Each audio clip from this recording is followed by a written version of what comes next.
We'll call to order the Finance Committee meeting for Monday, April 13th. Everyone will stand for the prayer and the pledge. Almighty and merciful God, who has given us a new commandment that we should love one another, give us also grace that we may fulfill it.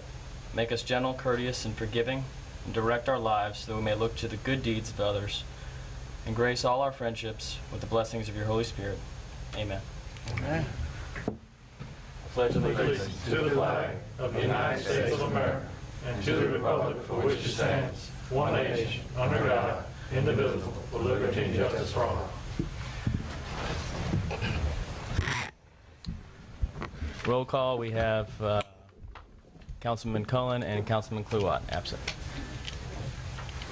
There are no chairs additions.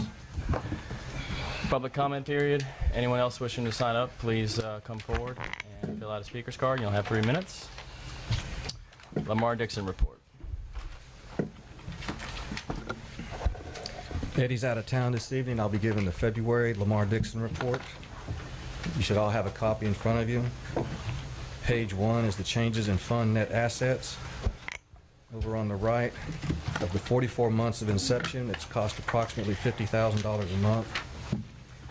At the very bottom, the fund balance shows the net equity that Lamar Dixon has.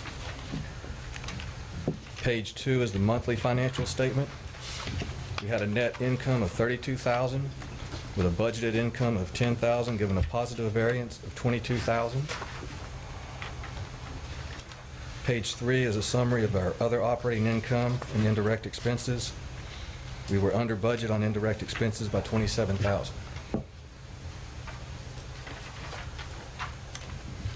Page 4 is a year-to-date income statement. Our year-to-date financials is $18,525.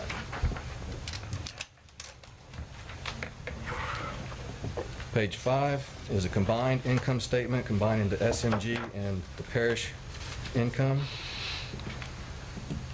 As you can see, we had our $32,273 for the month. The total was a loss of $58,631. Last year, year-to-date, it was a loss of $23,069. Page 6 is the balance sheet, summary of assets and liabilities. And page 7 is a recap of accounts receivables. Are there any questions? Questions?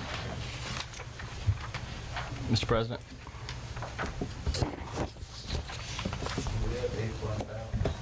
Excuse me? Do we have a fund balance in that account? In which account?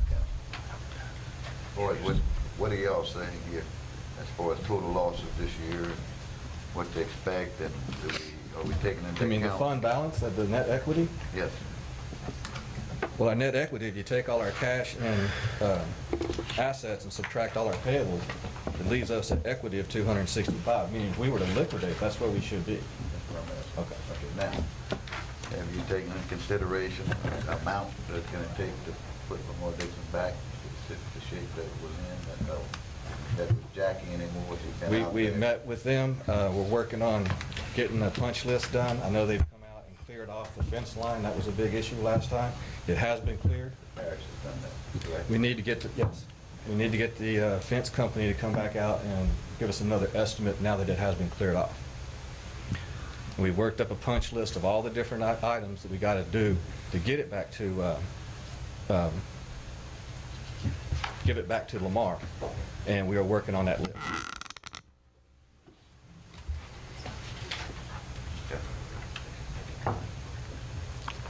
Further questions?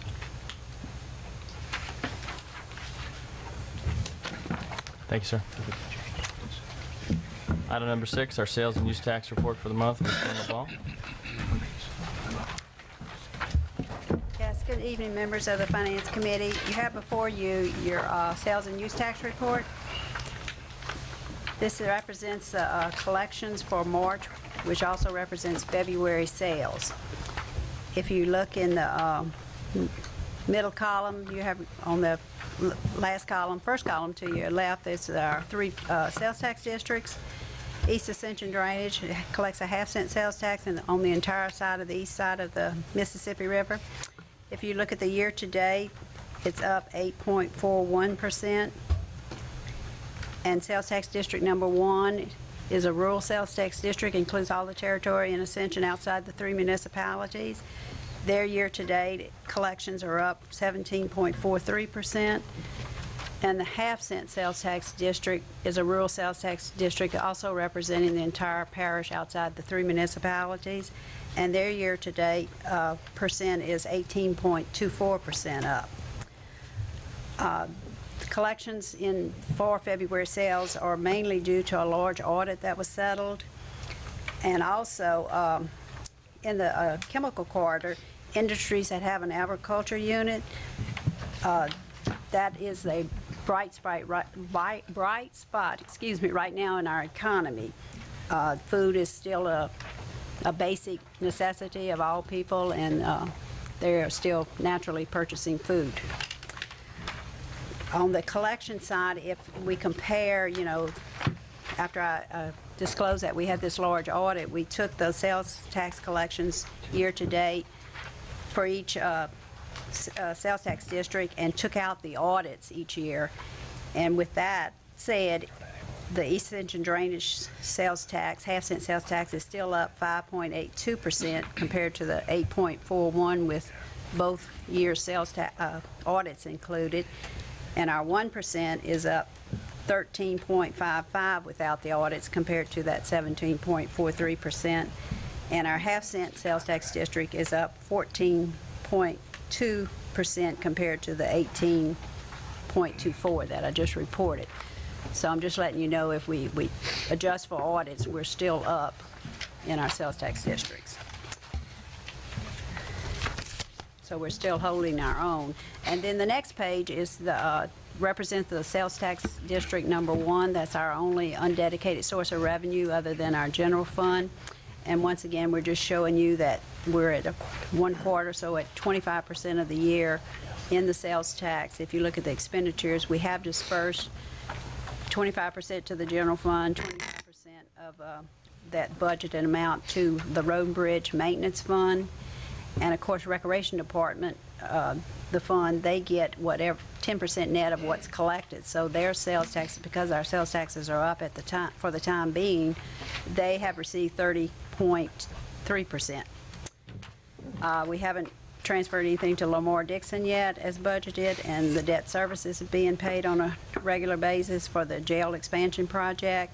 And then Families in Need of Services, 23rd Judicial Program that we participate in, total budget $65,000. We've transferred to that fund 25% at this time of the year. And of course, we always want to remind you that our general fund cannot balance itself. Our Road and Bridge Maintenance Fund has no dedicated revenues other than a small percent of the Parish Transportation Act. And our Recreation Department has no dedicated funding, so they are heavily dependent on the 1-cent sales taxes. As you can see on the budget column, on the left-hand side of the columns, the general fund requires $8.3 million in '09, which represents 45.6% of its total budget. The Road and Bridge Maintenance Fund requires $5.4 million from the sales tax district number 1. That represents 85.6% of their budget. And our Recreation Department receives $1.4 million from the 1-cent sales tax, and that represents 50% of their budget. So that's for informational purposes. And then the next chart is a bar chart. This is year-to-date, and we're using our 1-cent sales tax only to demonstrate these figures. So this is comparing collections year-to-date 2008 versus 2009, 2008 being the blue bar and 2009 being the red. And you can see 2 sectors are up and 2 are down. Consumer retail is up 8.7% this same time last year. And motor vehicles are down 12.6%. And business to business is down 17.5%, and the petrochemical industry is up 34.2% compared to last year. And then the next pie chart is again, just looking at the 1-cent sales tax, and this is just to give you kind of an indication of what sector the parish collects its sales taxes from. And you can see the largest piece of the pie is the petrochemical industry and their suppliers. It represents 56% of all our sales tax collected.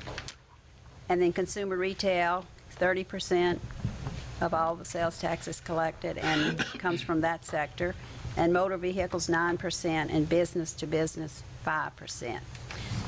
And then the last page represents a historical chart, and we're using all 3 of your districts to show you just a chart of the ups and the downs in our sales tax collections from 1999 through 2008, and then of course we're starting 2009. If you have any questions, I'll be glad to answer. Questions?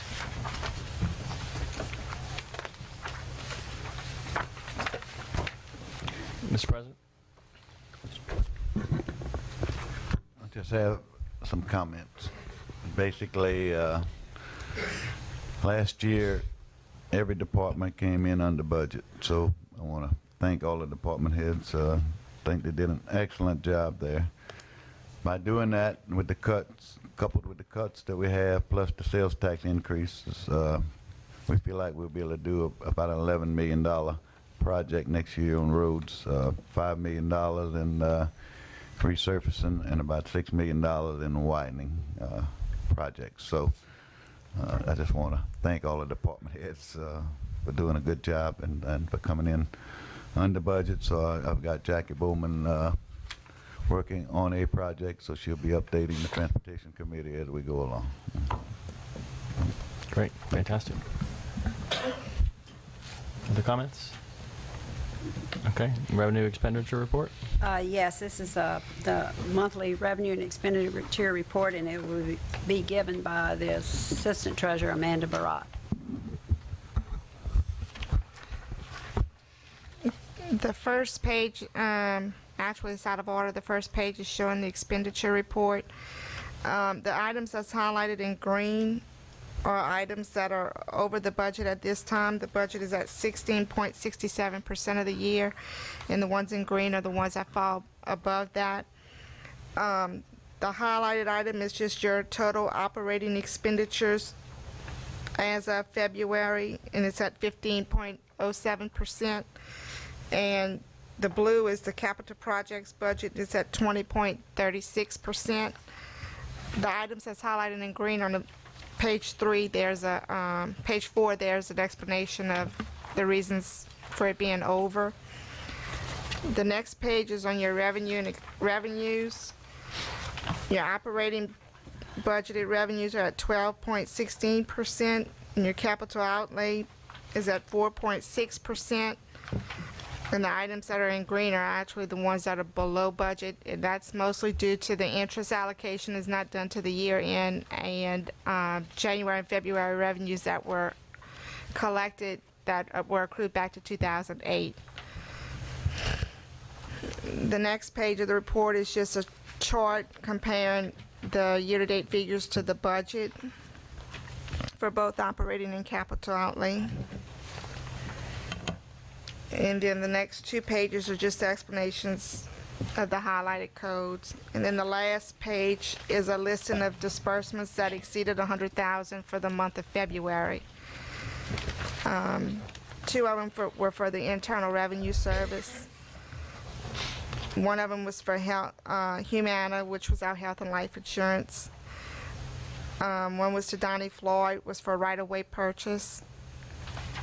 R.J. Dago and Sons was for Joseph Area Road improvement payment. The Ascension Parish Library was the ad valorem tax settlement check. And Brown in Brown, Louisiana, that was our insurance premiums for workers' comp, property, general liability, and auto.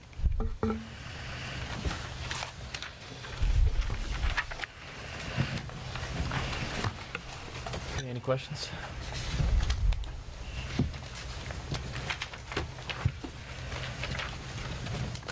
No? Okay. Thanks. The 2009 Budget Amendment Ordinance. Okay, gentlemen, this is our budget amendment number 1. I'm going to read the ordinance to you, and then after I get through with all the amendments, we have present with here our grant officer and our OEP director who can answer any of these questions that you may have on the grants. An ordinance to amend the ordinance approving, adopting, and appropriating the 2009 operating and capital budgets for the Parish of Ascension, adopted by the Ascension Parish Council on the 20th day of November, 2008. Section 1. The Ascension Parish Council hereby ordains that the ordinance approving, adopting, and appropriating the 2009 operating and capital budgets for the Parish of Ascension is hereby amended, approved, and appropriated as follows. This is the operating budget. The first amendment is in the general fund. We want to budget intergovernmental grant revenues for the flood hazardous mitigation plan, $37,045, and the grants for FEMA, UCCI building code grant, $17,767, and the expenditures would be under the appropriations and grants for the 17,767. The difference, the reason why we're not appropriating the expenditures for the $37,045 is because that was actually expended. It's a reimbursable grant. We spent that money in '08, and now we're requesting the revenue as a reimbursable grant. Under the Road and Bridge Maintenance Fund, more grants, intergovernmental grants, grants from Household Hazardous Materials Grant, $42,000.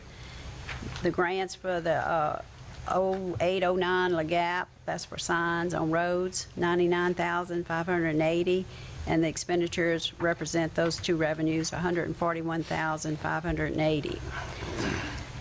Now, in Fire District number 1, this is a new program, and we also have present tonight Gene Wietek with Fire District number 1, and he will review this program with you and answer any questions you may have. This is a new program it's called a incentive program, and it'll be under contract labor, and it will actually be funded from their fund balance. It's $300,000.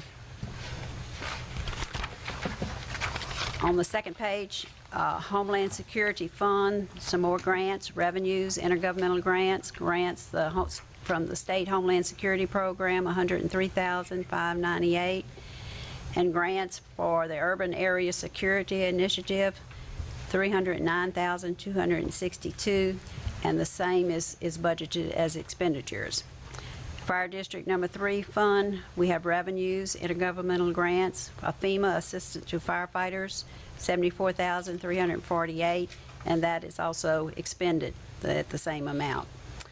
So if you have any questions on these grants, we could talk about that now, and then I'd like Mr. Wietek to explain this new incentive firefighter program to the council committee. Any questions before we have Mr. Wietek come up? Okay, Gene? You have attached the program, too, in back of this ordinance, so if you want to follow along. The board, James Football, will be making present. Okay, great. Okay, great. James? And each member of the council has the program attached to the ordinance. Apologize to that. I'm sure me and Mr. Wietek should have got our cards and straight on who was going to speak tonight. But basically, this is a volunteer incentive program to enhance the volunteers that we currently have in the parish, and it's also a program to try to get more volunteers. I'm sure it's no secret to y'all. You pick up the paper every day, you look at the news every day. It's very, very hard for us to continue to keep volunteers. And if we don't come up with some kind of programs to give them some kind of incentive to be a volunteer in the parish, it just continues to be a problem.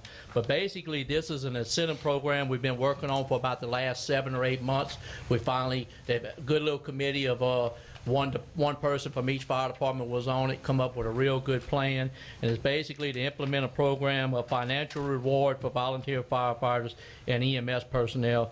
This would reward the active volunteers with an annual incentive pay for training and for fire EMS calls. Basically, the program pretty well is laid out for you, but we're actually going to give these guys in December of every year some kind of a check for what they do for the whole entire year. But But along with that, they don't just get a check in December. The fire department also has to do several things throughout the year for these guys to be able to get this.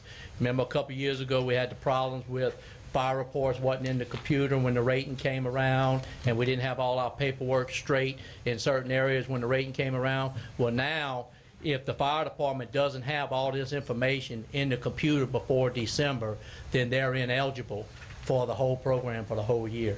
So it's a twofold thing. It's the volunteer firemen get rewarded for what they do, and then the fire departments also have to do everything that we require them to do, so we're ready for the rating. So basically, we're going to pay them, you know, $5 for every fire call, $5 for every EMS call, $5 for every parish-wide training they go to, $10 for every certification training they get, because the certification goes towards the rating. You know, for every certification we can get, and $100 for every rookie academy. So at the end of the year, if James LeBlanc made 120 calls, well, he's going to get $5 per call.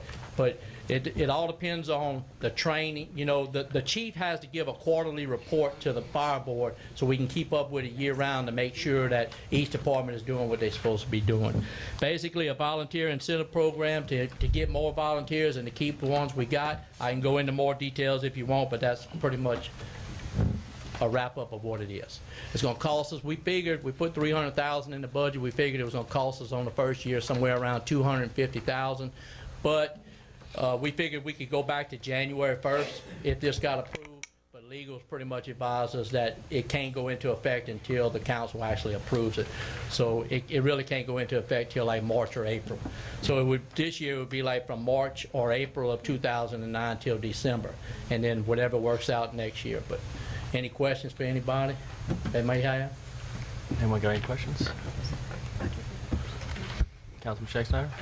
Basically, James, you're just paying for their gas, really. I mean, Basically, all we paying for is their gas, and you know, these guys, they work a make, lot. if they make 170 to 200 calls a year, we don't pay for anything. Yeah. They pay for that out there. Basically, they're gonna get a little check in December to help go towards Christmas or help to go towards their gas. I think that's great because at least it shows that something and they're being noticed, and I think that's a good program. So.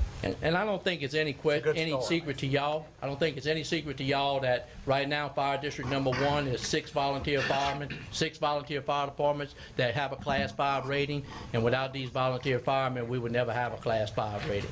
So we're just trying to reward them for what they're doing. Councilman Bell? Chief, how has this been accepted by the volunteers? I think we only had, out of the 6, now the volunteer firemen love it to death, and they're going to be on the fire chief's tails if they don't get their work done.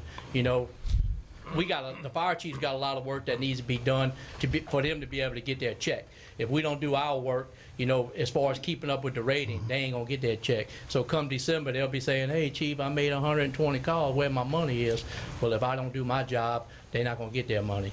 I think the volunteer firemen are overwhelmed with it. We only, believe it or not, we had 1 fire department out of the 6 that wasn't really in favor of the whole program, and I think it had to do with the training, you know, centered around the training. So I think they wanted a little bit more, less stringent training or a little more stringent training, but I think this is going to be a wonderful tool for everybody. We're not the only parish that's trying to do this. I think several parishes are actually doing this, because if we don't reward our volunteers, and you know, it's going to be hard for us to continue on. I think it's good. Thanks. Councilman Lambert? Yeah, Chief, also on the LSU Rookie Academy, is that enough, the $100? Yeah, keep in mind, that's a 12-week school, guys.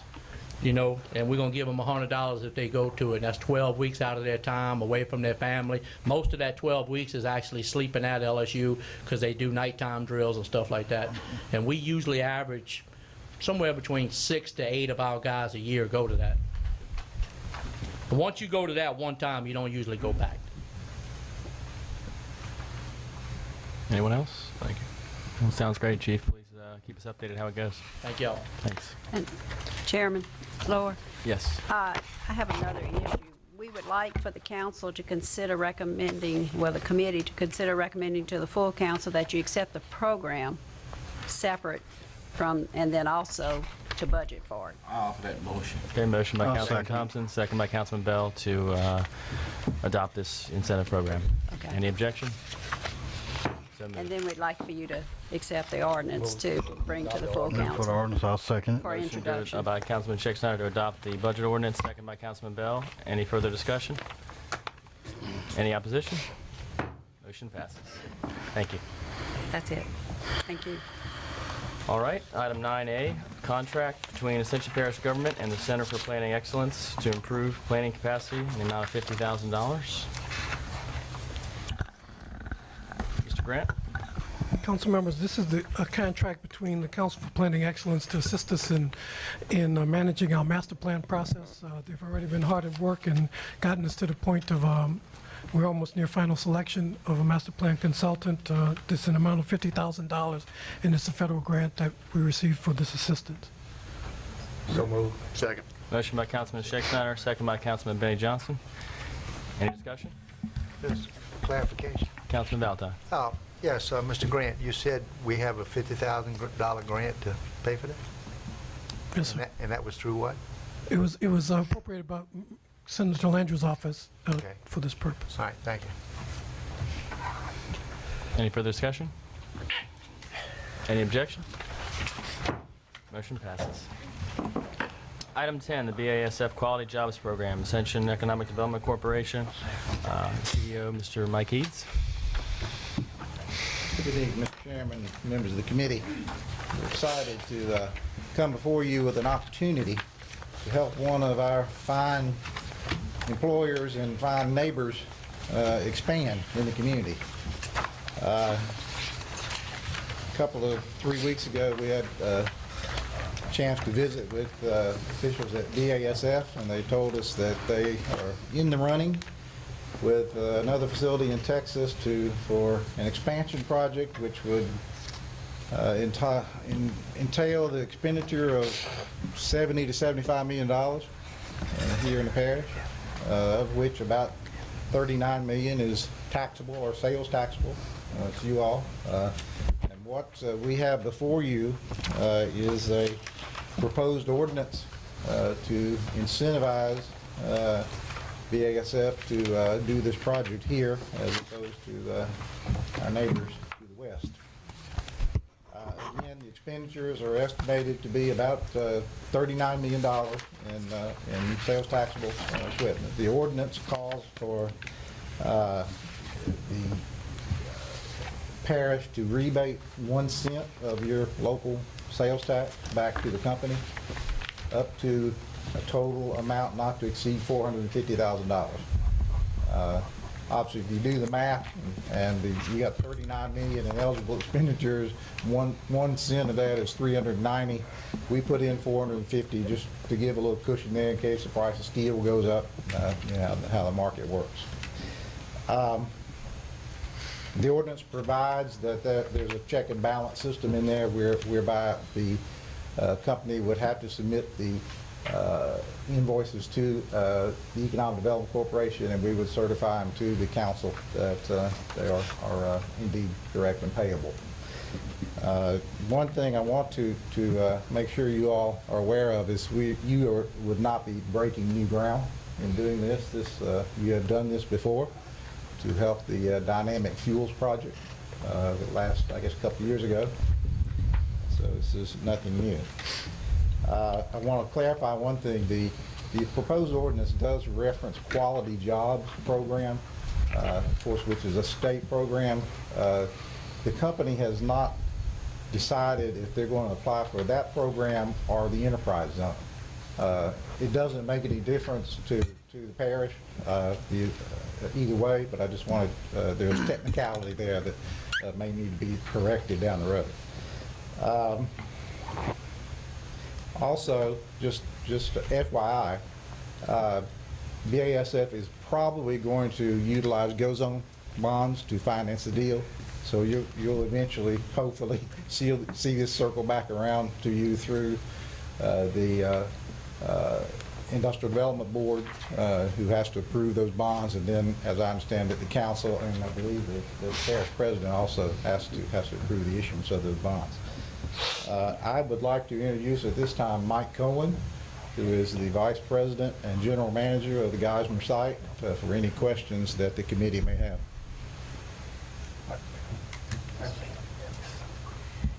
Good evening, Joel. Good evening. Thank you.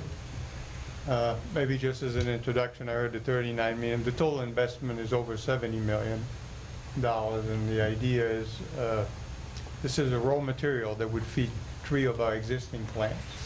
And the question is, do we build it here, do we build it in Texas? We're competing, of course, as you well know, with Asia and Europe.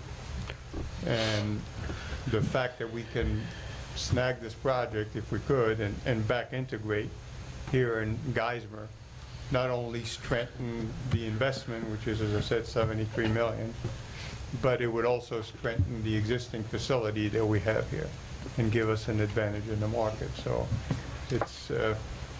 it's critical that I can bring to my executives the best deal so that we can sway it to where we want it to sway it. Obviously, I'm not objective. I'd rather it came here, but that's why we discussed it. Mr. Cohen, what would we be looking at in terms of additional jobs, or what are your forecasted revenues from this expansion? Yeah, well, we're looking at probably over 200 jobs during the construction, of course. And I think it would come a very appropriate time. I think we all know where the economy is today. We know where it's going to be next year, which is when we would start construction. In addition to that, we're predicting about 12 permanent jobs. Jobs are over $70,000, $80,000 a year, and with overtime close to 90. So these are as far as profitability, we have, just to give you a perspective, we have 21 plants right now in the Geismar site. 5 of them are making money this year. The others aren't because of the, because of the economy, because we turned down to 50%. 3 of the 5 are the plants we are talking about. So they are mostly focused in cosmetics and medicines. And that's why we, it's kind of a rollover during the cycle. So these are very, very important plants for us. Okay. Councilman Thomas? What is the raw material that we're going to be making, Mr. Count? It's the methyl methacrylate. It's a MA, methylamine. So as a methylamine, that would be the product, which we had a contract. We had a contract for methylamine. The supplier, which is only 2 suppliers in the U.S., our contract is up in 2011. They want a significant increase and want to limit us on quantities. And that would put us out of business compared to Europe and Asia, so we have no choice. So we build the plant or we shut it down. Questions? Chris.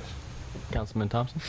Yes, President Martinez, had we talked about this project with the Economic Development Board? And we had gone to BSF and discussed the sewer issue that we had, and the project was presented to us as far as the 2 plants, possibility of $75 million plants.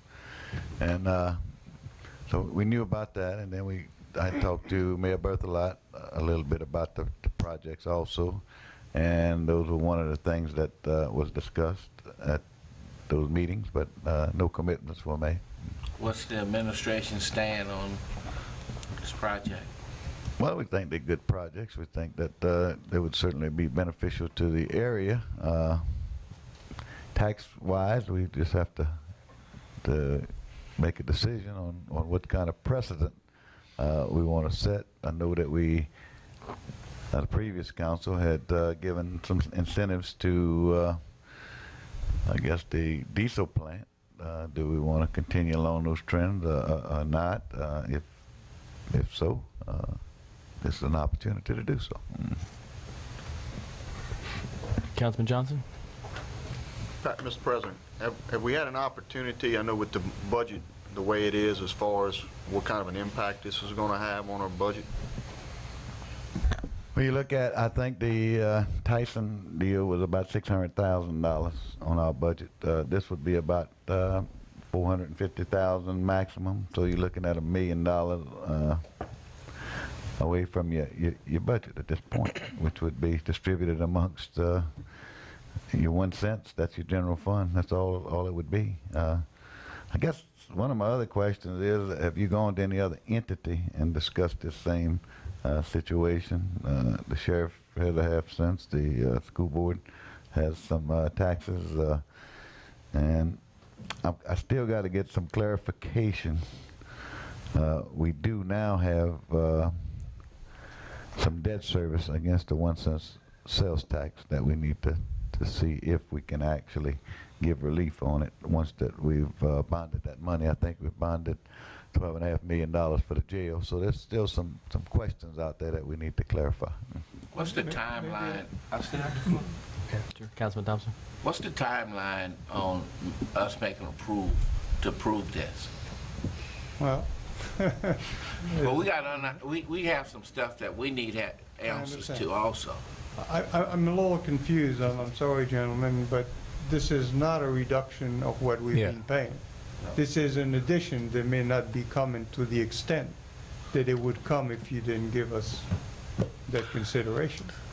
So that's why I'm a little confused here about how this is hurting past business. This has nothing to do with what we're paying every year, and we heard all the percentages of how much our contribution is in the area. This is clear. We are talking about economic development. We're talking about future opportunity and not reducing what we are paying today. Councilman Joseph. Yeah, and I guess I'm gonna go back to administration, and you know, we did do this here for the other plant, and I still today, I don't know how it affected our income, because since we looked at all our revenues, we've been going up. It doesn't affect your present revenue. What it does is on your future revenue, the one-time sales tax that you would be collecting on this project, basically. If the project it came to Louisiana, you don't get it. You would give up your $450,000 that one time, up to $450,000. After the plant's in operation, you would collect the taxes that would, you know, from here on out. Is that pretty much an analysis of what you're trying to say? That's what I'm saying. I mean, this is like, if the plant doesn't happen here, we lose the 12 jobs, we lose the 200 construction jobs, we lose the enforcement, the support of the existing 3 plants that are, you know, competitiveness of those 3 plants here in Louisiana. Councilman Thompson. So, Mike, back to what how much time do we have? Do we have enough time for us to send this to strategic planning and discuss what direction would be best for the parish for us to go in? That's a month from now. Yeah, I mean, I don't make those decisions. I'll wait for my executives to tell me. And you know, they'll tell me when they make a decision. Right now, you know, we put in all the economics together. I put this as a potential. Okay, that's all I did. I said it's a potential. It's up to the council to agree to it, but it's not something that I said I had in the business. Councilman Valentine. I'm not sure, council, that the dynamic fuels equals this. And the way it was presented, dynamic fuels, to the council, maybe Mr. Schecksnot and Mr. Thompson and Oliver Joseph and Todd can refresh my memory, but that was utilizing, it had to do with a rail spur, had to do with a brand new business coming in, something that we didn't have here as to start off with, and it was utilizing an area that was shut down. Am I right on that? Okay. So it doesn't really coincide, Mr. Cohen, on exactly. So I don't mind people comparing it, but it's really not a good comparison. This is essentially MA is you getting it from somewhere else. Right. It's either getting the tighter shortage, so you either got to produce it yourself, right, or you do it out the raw material. It's incumbent on us to make sure we do tread softly on something like this. I'm in industry, Mr. Lambert's in industry, Mr. A. Thompson. A lot of things going on in industry. If we do set a precedent, I don't think the Dynamics Fuel could be set as a precedence on what we did for them as compared to this. We do set a precedence in deciding this. I'm kind of like Mr. Thompson. I'd like to do a little bit more investigating on the situation And one question I got, Mr. Cohen, is if we do this, is it guaranteed that it's going to come here? Okay. So the corporate offices is as typical of all corporate offices are looking at everything. And of course, it certainly is a carrot out there. And I would suggest we kind of tread slow on this. It's kind of a situation where we're not giving up anything.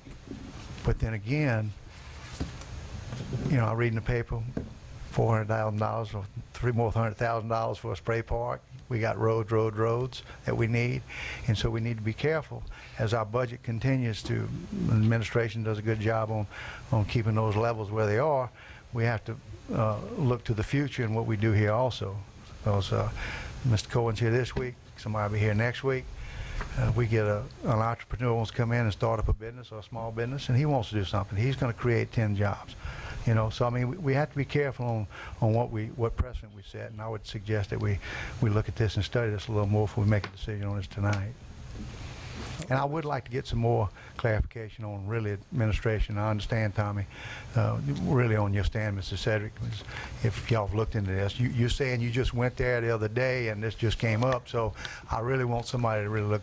Well, we've discussed, and then we had a meeting I think you attended with a group, and some of these things were discussed with the elected officials and industry, and some of the property taxes were thrown out, and sales taxes were thrown out, and so. Well, and I understand what you're saying. You asked the pertinent question: is are we going to approach other people? Right. The school board has 2%. Right. The state has some money. The quality of jobs program, the company I work for is trying to participate in that. You know, I mean, an enterprise program is still around. I think that gives some incentives also. So, right. But package all that. I understand where Mr. Cohen's coming from. Anything they can throw out there to make this a little better to come to this area is certainly right. Understand. And Mr. Valentine, with all due respect, it would be a good thing if every day somebody came here and told you we wanted to build another plant in Ascension Parish. So there's nothing bad about that. I do agree. Yes, sir. Thank you. Councilman Johnson? I agree. I think this is something that's good for the parish, but like Mr. Valentine, I'd like to see us get some more information on what we have here as far as whether or not we can bring some other entities into the fold. And I'd like to make a motion to defer this till next month, till we can get some more information, some clarification on where we're at with this. Motion by Councilman Johnson that we defer this until next month's Finance Committee meeting? That's fine. Okay. I'll second that. Second by Councilman Thompson. Discussion, Councilman Shakespeare. Yes, I got a couple things. Ms. Cohen, I appreciate you coming here, and I do think it's a great problem we have in trying to have that. I hope we'd have this every month. However, there are some issues that was discussed tonight about, and I think to have one governmental agency take the complete share of the cost is something that we just need to be careful with. And I agree with you in the whole process. I mean, that's how we got you guys here, is to have a 10-year exemption on property taxes and so on. And so the benefit is down the line. We'll be seeing the benefits years and years to come. And we want this to happen, and we want to see you expand and do what we can. I would like to see President Martinez begin some dialogue with some of the other entities and see what we can come up with an incentive program, and it may come out more for you. That may happen and be a plus on that standpoint, and we may lessen the burden that we have as an individual agency, and we can actually build some more roads to get you workers to and from the plant. But I want you to know that I think every councilman here throws our support to your program and your expansion and finding ways to help assist you with that. I would also like to support that motion with the understanding that if need be, if you could contact us if we need to have a special meeting.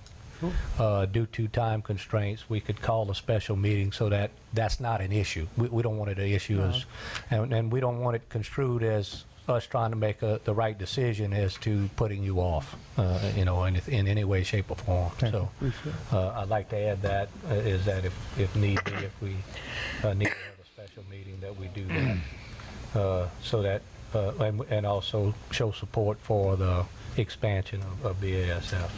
Okay. Great. Any further discussion? Any objection to the motion? Thank you. Thanks. Item number 11, bids. Ms. Jones. On March 18, 2009, the Purchasing Department received 2 bids for hardball 2-4D acid. The bids were received from Helena Chemical Company and Chem Spray. After review, the Purchasing Department and Ascension Parish DPW recommend accepting the lowest qualifying bid from Helena Chemical Company. Motion. Second. Motion by Councilman Thompson, second by Councilman Johnson. Any discussion? Any objection? Motion passes. On March 18, 2009, the Purchasing Department received 3 bids for corrugated polyethylene pipe. The bids were received from Sorrento Lumber Company, Incorporated, Toplas, and Coburn's. After review, the Purchasing Department and Ascension Parish DPW and East Ascension Drainage District recommend accepting the lowest qualifying bid from Toplas. Motion by Councilman Lambert, second by Councilman Bell. Any discussion? Any objection? Motion passes. On March 18, 2009, the Purchasing Department received 1 bid for pump sand. The bid was received from Bear Industries Incorporated. After review, the Purchasing Department and Ascension Parish DPW recommend accepting the lowest qualifying bid from Bear Industries Incorporated. Motion. Motion by Councilman Bell, second by Councilman Johnson. Any discussion? Any objection? Motion passes. On March 18, 2009, the Purchasing Department received 1 bid for coal mix application. The bid was received from Material Resources Incorporated. After review, the Purchasing Department and Ascension Parish DPW recommend accepting the lowest qualifying bid from Material Resources Incorporated. So moved. Motion by Councilman Johnson, Second. second by Councilman Valentine. Any discussion? Any objection? Motion passes. On March 18, 2009, the Purchasing Department received 1 bid for asphalt hot application. The bid was received from Coastal Bridge Company, LLC. After review, the Purchasing Department and Ascension Parish DPW recommend accepting the lowest qualifying bid from Coastal Bridge Company, LLC. Motion by Councilman Dempsey Lambert, Second. second by Councilman Bell. Any discussion? Councilman Valentine? Ms. Shivers, just a question. The last couple, we only receiving 1 bid on this. I mean, is it the absence of people in business doing this, or is it?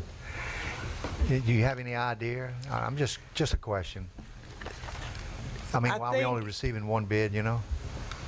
Sometimes it's just the companies that's in business doing the business that's in our general area. Right.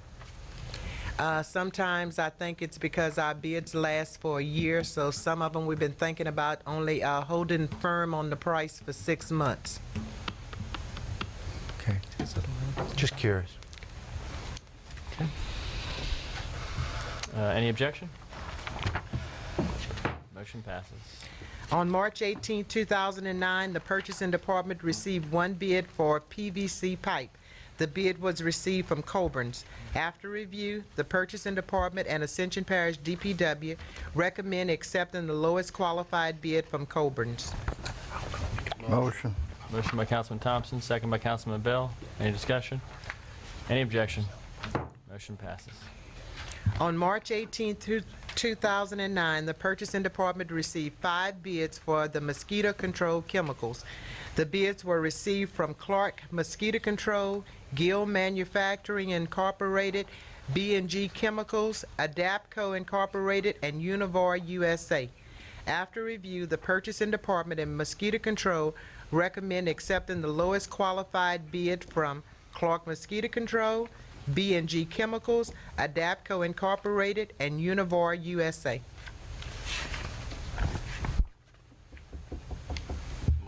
Motion by Councilman Thompson. Second. Second by Councilman Shakespeare. Any discussion? That's the bid on the individual chemicals. That's why there's 4. It's not a package bid. Okay, that's what. Any objection? Motion passes. On March 18, 2009, the Purchasing Department received 1 bid for the oxygen supply trailer. The bid was received from High Press Equipment. After review, the Purchasing Department and Office of Homeland Security recommend accepting the lowest qualified bid from High Press Equipment. So moved. Motion by Councilman Shakespeare, second by Councilman Dempsey Lambert. Any discussion? Any objection? Motion passes. On March 18, 2009, the Purchasing Department received 1 bid for a Chuck Wagon food delivery system. The bid was received from Cortec Correctional Technologies Incorporated. After review, the Purchasing Department and Ascension Parish Jail recommend accepting the lowest qualified bid from Cortec Correctional Technologies Incorporated. So moved. Motion by Councilman Shakespeare. Second. Second by Councilman Bell. Discussion, Mr. President. Joan, would you, so we advertising in the local newspaper, basically? The Gonzales Weekly, Okay. the official journal, is the Gonzales Weekly, the Donaldsonville Chief, and now effective January 1st, 2009, by law, we also advertise online in the World Wide Web. Okay. Maybe if we, I don't mind adding the Advocate to this, because the more bids we get, the more competitive it is. We may end up saving money anyway.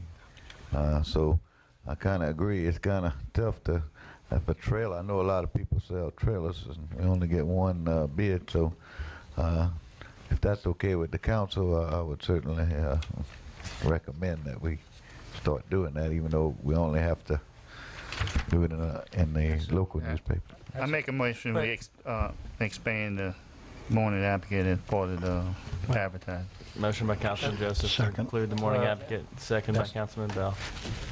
Question, that's not on the agenda item, yeah. That, I don't think we would, I think we would just use that as a... Administrative. I withdraw that motion. Administratively. But also, this is a special unit for the jail. So I think that's pretty unique to that situation.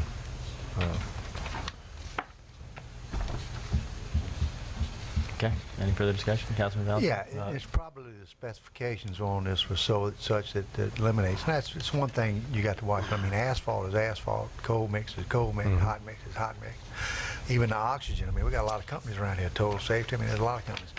Well, one thing we might start generating, Parish President, and I'm sure you thought of it already, and Ms. Shivers can, is we should be able to research and find people that are in this business and just make sure that they understand that we are looking for some of these products to use, and we can do that. That would be something that the administration can do. Well, we could, but I mean, if somebody wants our business, but if we want to get a better price, so it works both ways. That's but right. I understand. again, we need to expand, I think, our horizons to find more bidders on a lot of this stuff, because, like I said, the more competitive it is, the better it's going to be. So we can do several different things to maybe enhance that. We'll leave it to you, Parish President. Thank you. In particular, some of these items are custom items. They're not just, that's right, you know, something that you can go to any place and buy. And I guess what we're saying, if we're going to be getting, or there's going to be these custom items, we can get on the web also and find out who produces these items and ask them directly to submit bids besides advertising, or send out the information, because this comes from Illinois, and I'm sure they're not the only one in the country, but I'd just like to see more bids. Yeah, you can encourage. Yes, you can encourage. All right. Any further discussion? Any objection to the motion? Motion passes. On March 25th, 2009, the Purchasing Department received 6 bids for 4 generators. The bids were received from Total Energy Solution, Blunt Electrical, TMC Contractors, Gonzalez Electric, RGS, and ARCO. After review, the Purchasing Department and Office of Homeland Security recommend accepting the lowest qualified bid, that's the bid that had no listed exceptions, from Blunt Electrical. Motion by Councilman Thompson, second by Dempsey Lambert. Any discussion? Any objection? Excuse me. No discussion, Councilman Just Shakespeare? one thing. The total energy, it was lower. They had a different... They had an exception. Okay. The exception was the bid asked for, I think, a 72-hour runtime, and their exception was 23-hour Okay. runtime. No problem. Any objection? Motion passes. The next item, we have a speaker on 11K, Mr. Kenny Wilkins. One more. We have a speaker, though. Oh, I'm sorry. Mr. Wilkins? Thank you all for letting me speak. First, I want to say I'm not here to actually offend anybody with this, but I'm sure it is going to be some. I am Ken Wilkins. I'm a fire chief of 7th District Fire Department. We had some bids turned in for bunker gear, and on the top of our bid spec, it pretty much states that the fire department is looking to purchase protective clothing, bunker gear for all its members. To the intent is to obtain a product that best meets the interest of the fire department, lightness and mobility from a design and materials perspective, along with the reduction of heat stress or primary issues. It is understood that the fire department reserves the right to purchase this or purchase what is deemed to be in the best interest of all its members. Precedence of that is a Supreme Court ruling that was handed down, Witten Court versus Paddock. Pretty much gives, says that the fire departments did not violate any antitrust laws or anything. What I'm looking at is, I talked to or emailed Michael Vallon, who is the Assistant Attorney General for the state. It was told when we started having issues and discussions about this bunker gear that you had to have just cause. I wanted some clarification on what just cause was. He gave them to me, and it really didn't have anything to do with purchase of bunker gear, so I asked him about, because me and as well as other chiefs had some issues saying that the current bidder did not meet the specifications. He said in his email, if a particular bidder fails to meet the specification requirements, the bidder can be rejected as being non-responsive. What the bunker gear that they're supposedly offering, to start off with, and if y'all need to see this, I can show it to you. It says all turnouts shall be sized by a competent dealer representative or manufacturer's factory representative with fitting stock or sizing sample kits. At a mutual aid meeting, the gentleman that was helping with this bid for this particular gear said that everybody was going to be measured with a tape measure. And I think everybody's well aware, if you've ever had clothes fitted with a tape measure before, go back and look how many times you've had to go back and get them altered. The current gear that we have is done by a sizing kit. We get an exact fit for this bunker gear. On the thermal liner, it says the thermal liner shall be constructed of 100% aramid batting. When we asked the gentleman at the mutual aid meeting, he said he was offering the Quantum 3D. The batting on the Quantum 3D is 75% spun and 25% filament. In our bid spec, it also states that the total weight should be 7.0. The bunker gear, or the thermal liner that they're offering is 7.7, which actually increases heat stress instead of reduces it. I've got some stuff here on both the thermal liner that we have now and the thermal liner that's being offered. And actually, the thermal liner that we have now reduces heat stress better. It has a higher slipperiness as far as putting your bunker gear on all on. The wicking and shedding, which is to absorption of the water and things like that to help keep the heat stress off the people, is actually better. The thermal liner that they're offering, it only has wicking instead of wicking and shedding. If you actually look at this and go by what this gentleman claims that he's offering, it does not meet our bid spec at all. So I would like the council to, at least consider before they make this motion to move this on up to the full council. Thank you. Thank you. Discussion. Councilman Todd Lambert. Yeah, I'd like Ms. Jones to come up and give us a little explanation of, I've been going over this for the last 3 weeks also, and, and what he's stating is we don't have the specs of the low bidder in front of us. We have some of the specs of the higher bidder, which is not, that much difference in price, but Ms. Jones, I believe you and I talked several times, and maybe you can give your explanation of where we at and that the bunker gear does have to meet the parish specs or else it would get rejected. I only have one copy, but I'll bring it up.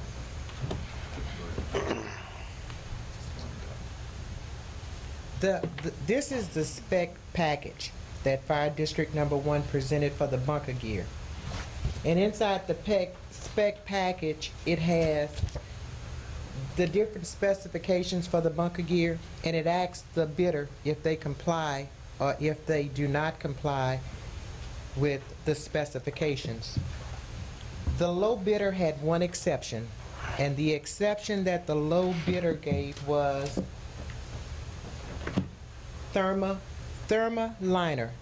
Since the advent of the war in Iraq, Safety Components Technologies, the manufacturer of said thermal liner, cannot guarantee the sage green color. Therefore, Southland Fire and Inatech proposes that the thermal liner will be sage green or silver in color. So that was the only exception from the bid package that I had. Todd called me and I addressed his question. Please find, Honorable Todd Lambert, please find attached the bid package for the bunker gear. I have also included an opinion from the Attorney General's office and the letter from Fire District Number 1 approving the bunker gear. Per your request, I have carefully reviewed the bid proposals. The lowest bidder had one exception, and it was for the color of the liner only. Because the color of the liner should not affect the overall function of the gear, I see no reason to disqualify the bidder as being non-responsive. So my recommendation will be to accept the lowest qualifying bid from Southland Fire and Safety. I am aware of the dispute in reference to the weight of the gear, but there is no exception in the proposal that indicates non-compliance with specifications. Please be assured that the fire district will not be required to accept equipment of a lesser standard than the advertised bid specification. If the gear is purchased or delivered and is determined that it does not meet the advertised specification, the gear can be returned for non-compliance, and if not resolved in a timely manner, the bid will be awarded to the next low bidder. I have discussed all of the above with Jean Wietek and Lindsay Manda. Please call or email me if this does not answer your questions or concerns. You have any questions? Any further questions? Councilman Shakespeare? Well, I just want to address to the Chief LeBlanc. What was the process y'all would come through with? Just in layman's term, what? I'll try to any problem, because keep in mind, at the same time that the bunker gear, first of all, tonight I'm wearing two hats, chief and fire board chairman. As a chief, I agree with Kenny Wilkerson. I like the gear we've been getting. As a fire board chairman, whenever and which bunker gear have we been getting? It was the gear we have been getting for years, but it's not the low bid, okay? But as a fire board chairman, what Ms. Jones has described to you tonight is what we've been working on for about the last 2 or 3 months. When you get on the council and you get on the fire board, you got to protect the parish. And by protecting the parish, we have to make sure that we can justify if it's just cause or not. The thermal imaging camera and the bunker gear specs went out at the same time. We could justify, after many meetings, we could justify that the thermal imaging cameras didn't meet spec. We could do that. After about 7 meetings on the bunker gear, after what Ms. Jones said tonight, we couldn't justify that the bunker gear that was bidded low didn't meet spec. I mean, what Kenny's saying is his feelings. He feels strong about that, and we're not denying that. But as a fire board member, I got to protect the parish. And by protecting the parish, I got to have meetings after meetings after meetings going over these specs, making sure. Now keep in mind, when we going over the specs, it's against the law for us to contact the vendors. We can't contact them and ask them questions. We got to go by what they give us in the specs. And after many meetings, Ms. Lindsay made at least 3 of them. You know, I applaud her for coming out at nighttime, making meetings with us, trying to help us. We had to try to show just cause that the low bidder did not meet spec. And because of what Ms. Jones is saying tonight, We couldn't justify that, and we didn't want to put the parish at litigation. So we said, okay, since we can't justify that the low bidder doesn't meet spec, we got to go with the low bid. Yeah, well, I knew there was a great deal And of we've been effort working on this for and months. I time mean, that's why it took this long to get to y'all. going on, and so I just want to make sure everybody had a background as to what's actually been going on, and that we just not haphazardly sending this through. So, thank you. Motion go with administration, recommendation. Ms. Jones, would you read the bid for us, please? On December 3rd, 2008, the purchasing department received 2 bids for bunker gear and accessories. The bids were received from Bunker Gear Specialist and Southland Fire and Safety Equipment. After review, the purchasing department and Fire District Number 1 recommend accepting the lowest qualified bid from Southland Fire and Safety. Motion to go with administration recommendation, low bid. Motion by Southland Fire. Motion by Councilman Thompson, second by Councilman Dempsey Lambert. Any further discussion? Just Councilman Valentine? one more question. Ms. Shivers, exactly after hearing all this, what was the objection? The objection? Yeah, well, maybe James or Mr. Wilkesy, whoever wants to answer that. I mean, I listened to your discussion, but I'm still not quite clear on why you think this is not safe, because you made that statement. Because the heat stress will be heavier thermal line. What he's so claiming they're offering for this bunker gear is actually going to add more heat stress on the firefighters in these fires. If you don't wear this stuff, it's not a big deal. If you wear this equipment and have to go into these fires with this equipment on, you'll understand exactly what we're talking about. That is the thing with the Supreme Court handed down, basically states that the fire service is only professionals on PPE and have the right to determine whether their gear meets the specifications or not. Now, with a ruling handed down by the Supreme Court, it is still opinion. It's the weight of the material, is what you're telling me? The weight and the way that it... And you guys spec'd out a weight that both of these qualify? If you go by what the other bidders are saying that they're given, there's a 7.7, the one that we have now is 7.0. Okay. Which is a lighter thermal. I understand. And I have not spoken with the bidders. My recommendation comes completely from the bid specifications, the bid package. And an attorney has said it is legitimate. Okay. Nope. That's all. Okay. Any further discussion? Any objection? Motion passes. Thank you. Item number 12, discussion of expired millages. Parish President Sami Martinez. This is just information. We have 4 different millages that we're going to have to call elections on either late this year or sometime next year. I just want to make you aware of it. The mental health, the 2 mil parish-wide property tax, it'll be up. It'll expire in 2010. The library, which is also parish-wide, 4.20 mills and 2.60 mills. And West Ascension Consolidated Gravity Drainage District, 4.67 mills and 5.33 mills, and that's on the entire west side of the Mississippi River. So just to start thinking about this, you can either do it, call it late this year, or you can call it anytime next year. The advantage of calling it maybe late this year, they'll have a general election. You'll have some cost sharing there. And also, if it doesn't pass, you get a few more bites at the apple. So that's just for your thoughts right now. You don't have to do anything. I'm not asking for anything. I'm just making you aware. Councilman Joseph? Yeah, I just want to, Mr. President, that is the renewal of the West Ascension drainage. This is all renewals, Yeah. and available dates are October 17th this year, November 14th this year. That's an open primary and a general election. So if you want to do that, like for the October one, your deadline to call it would be July 31st. And for the November one would be August 7th. So anyway, those are just some options I want to make you aware of.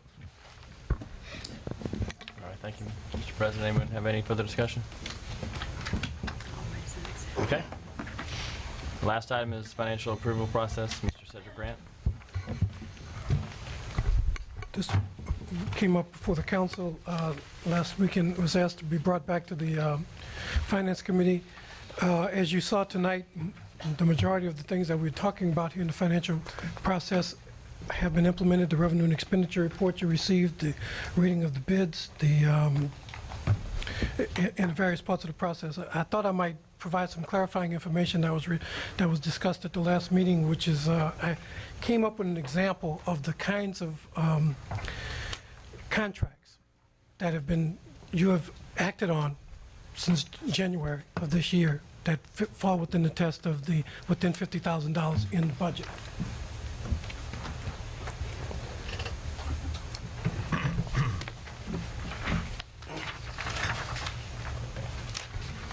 These are contracts that you have acted on within the last 4 to 5 months. As you can see, this is a representative sample. There's probably about twice this that have come before you since January, but they meet the gamut of ambulance service to legal services to our employee drug testing and the like. These were all budgeted within this year, and we've basically take about a month or two to get them through the process, and we think that this would allow us the ability to expedite these matters in a timely way. So, Mr. Grant, you're telling, oh, I'm sorry. Sorry, Councilman Thompson. Mr. Grant, professional services and stuff that we have that's in the budget, that's budget for 50,000, those the items that you want the 50,000 approval to take care up to 50,000. Up to 50,000 on professional services that we already budget those items already? Yes, sir. This is not for any additional, Anything, you sign a $50,000 contract, then you come to the council. Anything, as you recall, anything over $50,000 as a professional services has to be procured by RFP and brought to you for ratification and approval. And so anything above that $50,000 threshold meets that test. The additional controls we have proposed is a monthly contracts report at which time we would report all contracts, whether budgeted or not, that had been executed within that month's time.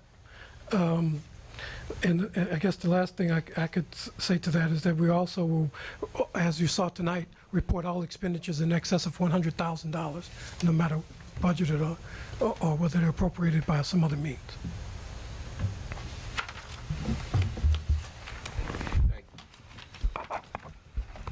Discussion? Anyone else? Councilman Joseph? Mr. Grant, professional service, say we got the budget here, $50,000 in it. All of a sudden that professional service in, just say we need a service to inspect something out of the blue, but it wasn't, we would budget $50,000, but we didn't budget for a specific contract or anything. That's correct. Okay.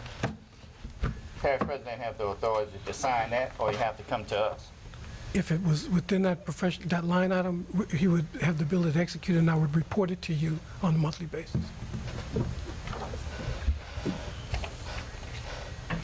Thank you. Mr. Chairman? Councilman Dempsey Lambert? Yeah, out of these 14 items, there's only 3 that would be above the, where you would need the approval at 50,000. 25,000 would take care of most of this. The 50,000, are we taking that from the other parishes, or Mr. Grant, where'd you get that? Well, 50,000 is, and I could do a run report for you. This represents about $300,000 worth of work that's been done over the last 3 months. I would, and I'm sure Mr. LeBron and I could tell you what our run rate of expenditures is on a monthly basis, and I would imagine within this $100+ million enterprise, it would not be unusual to expect that you would have some $200,000 to $300,000 worth of expenditures on a monthly basis, and probably sometimes based on some other contracts, $1 million. Yes, it is a result of some other work that's been done in other parishes, East Baton Rouge and others, that feel comfortable at this level of expenditure within the budget. my contention is that based on the size of the enterprise, the amount of expenditures you have per month, you saw a good example of this was the $100,000 report you saw tonight, that there were expenditures within the budget, such as insurance and the like, that could easily exceed $100,000 on an annual basis. But it's just, it would, this alone would probably save us 2.5 months' work of approvals. But as I said, it's not that anything would not be reported. It's not that anything couldn't be questioned, but we just feel like it would give us the ability to operate a little bit more efficiently. Councilman Shakespeare? Yes, I think overall with the new implementations of policies that we have, financial, I think this is just part of it. The whole basic thing, we have to look at it as a whole.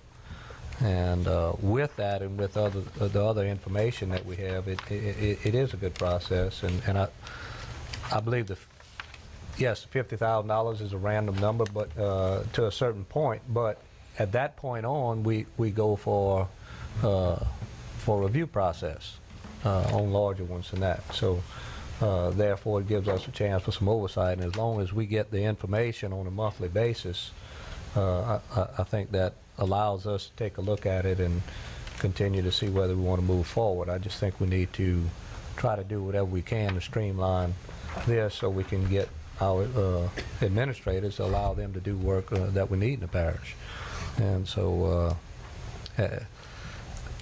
you know, we're getting a lot of things coming to us, and a lot of these new procedures are all standard practices at a lot of places, and they're implemented to help protect us. And I applaud that. This was done by the administration, and I really appreciate them doing that. And so, therefore, I see no reason why we shouldn't support this. I just had a thought about drainage. I know there's a lot of comments from folks when we were considering bringing drainage back under and everything, and about how efficient, and we are all pleased with how efficient drainage has been, but something to keep in mind that we actually have zero limits or anything on when it comes to drainage. So that's perhaps part of the reason that we're able to blow and go and get moving. So maybe that's something we should consider as well when we're looking at this, is do we want to have that, because I know drainage, we did adopt the professional services review process and everything for that, as in the engineering selection process. I mean, do we want to consider that? Just something to consider. Councilman Valentine. Yeah, thank you, Mr. Grant, for sharing this list with us, but I really don't see anything on this list that needs something that's expedient or quick. You know, if you want to improve the process, I'll give you a case tonight. When I got here tonight, this is what I got. And this is the only thing I got ahead of time. So I had to sit here and make decisions on all this stuff here tonight without the benefit of a folder, and we're talking finances. So I gotta not only work a job, because this is all part-time out here, but I gotta deal with deciding whether this, you know, we correct on this bunker gear and we shouldn't be, or we're gonna get $50,000 to help with the management system, you know, and some of the stuff goes through committee, some of it doesn't. I know, you know, we can't all make every meeting. I'll probably miss some meetings that some of that stuff was discussed. But once again, it boils down to, is it going to make it more efficient? Or does the council want to give up some of its control? I mean, I kind of hear what Mr. Lambert's saying, and I don't know if that's exactly what he's saying. You know, I can reach a compromise if we need to go down a little bit. We need to go up from 10 to something, come down from 50 to something. We can do that. And I understand Mr. Lowe's point. Mr. Scheck's not. With $50,000, that's the level it's at, and you know, anything over that goes through review. But it's there for a reason. I understand the process, Mr. Grant. I appreciate the work you did on it. But I don't think you as administrator is going to work any more, because you got to put it on an agenda and we get to see it ahead of time before it gets okayed. Yeah, it could be in the budget, but it may be sitting in the budget as sidewalks. It may be sitting in the budget as improvements to whatever. So, you know, that's the point. We can put stuff in the budget. It's going to make each councilman here have to go through the budget with a fine-tooth comb, which is what we should be doing anyway. I understand that. But never fear, something's going to come up and you're going to say, I didn't see that. Oh, it was in the budget. So just be careful and know that you are giving some away your legislative power away, okay? That's all I got to say. Mr. Valentine brought up a great point about something that's always, I think, frustrated a bunch of us as far as the packet and all of that stuff. And I just wanted to mention that I've been in discussions with Mr. Brandon O'Day, our technology manager, and they have a project internally within administration to get everything to an intranet website called SharePoint. And we're ready to actually pilot that at this committee. We had you approach me about, hey, would this be a good committee to start doing this? So basically what that means, we have to get some training, and we got trained on it. But what it means is we could basically bring our laptops and, first of all, paperless advantages, but second of all, to the timing issue, as soon as the agenda is created, all the supporting documentations, all that stuff is scanned, all that stuff's accessible in advance, and also for reference going back, so you don't have to keep a whole room of separate packets and stuff to go hunt and peck through. You can go search on it and pull it up. So that'll be, hopefully bring some efficiency and some timeliness to our processes. And as far as the council goes, we can, if that goes well, expand it to all the committees and go paperless. Councilman Johnson. Yeah, on this particular item, if I remember this correctly, and somebody correct me if I'm wrong, wasn't in the past this approval by the parish president at a higher rate than what it is currently? And it was lowered 4 or 5 years ago, something of that nature? It was lowered, yes, sir. Okay. But it wasn't 50,000. It was 25, maybe. It was maybe. 20. And I mean, we're talking about a multi-million-dollar operation here that parish government is today, with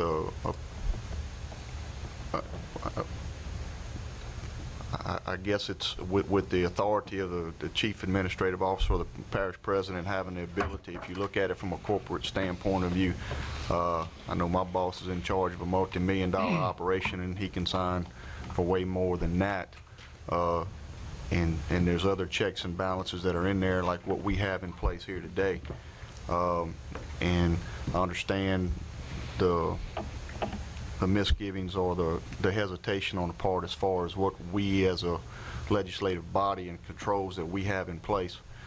And to me, it with the confidence that I have in administration and Mr. Grant and the parish president and what they've done for the last 14, 15 months with stewarding the budget from last year, as well as other issues that we have around Gustav and different things that we've encountered since our time in office.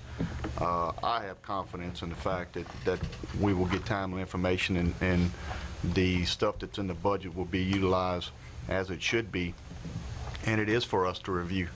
And if we do have issues with that, then we can always revert back to change what we need to put protections in place. That's something that, as elected officials, whether it be us or as parish president, that we all have to answer to the public for if we misuse or not doing things the way the public sees fit to do it.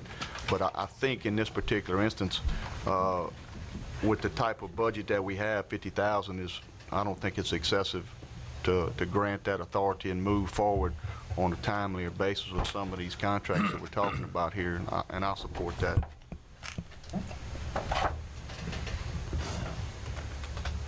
All right, any further discussion?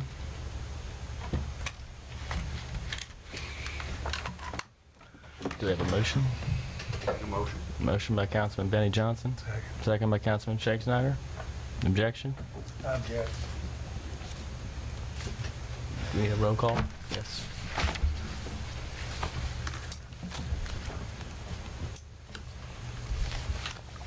Councilman Bell?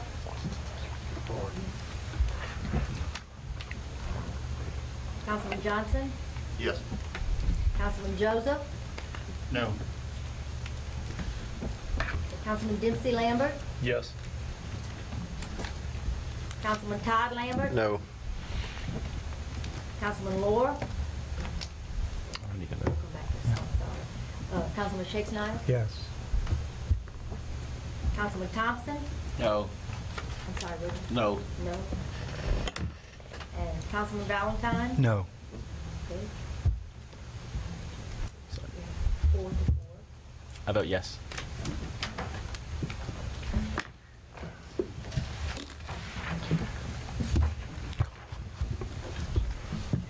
Motion passes.